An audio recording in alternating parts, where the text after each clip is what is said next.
আজ শুক্রবার মানে ফ্রাইডে রাইড। তো ফ্রাইডে রাইডের জন্য বের হইলাম। তো অলরেডি কিন্তু বৃষ্টি শুরু হয়ে গেছে, কি করব কিছুই বুঝতে পারতেছি না। তো দীর্ঘ আধা ঘন্টা, প্রায় 1 ঘন্টা ধরে হচ্ছে অপেক্ষা করলাম বাসায়, তারপর হচ্ছে আবার বের হইলাম। তো বৃষ্টি একটু কমছে, তো ভাবলাম শুক্রবারের দিনটা হচ্ছে কাজে লাগাই।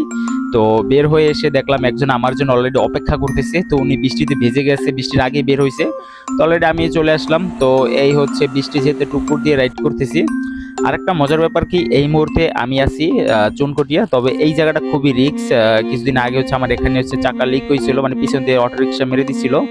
যাই হোক, সেই জায়গাটা পার করে চলে আসলাম। আমরা এখন হচ্ছে ইস্টার্ন বাজারের মুখে দাঁড়িয়ে আছি। তো এখান দিয়ে পানি যাচ্ছে। তো বৃষ্টির মধ্যে চালায় চাকা চোকা একদম ময়লা হয়ে গেছে, চাকাটা একটু পরিষ্কার করে নিলাম আর কি। আর এই হচ্ছে ঝিলমিলের সাইড। তো এখানে আরো কয়জনের জন্য অপেক্ষা করতেছি, তো দেখি ওনারা আসুক। আর এই মুহূর্তে আমাদের গন্তব্য হচ্ছিল আমরা রাজিন্দাপুর যাব। আর এই হচ্ছিল হাইওয়ে। আর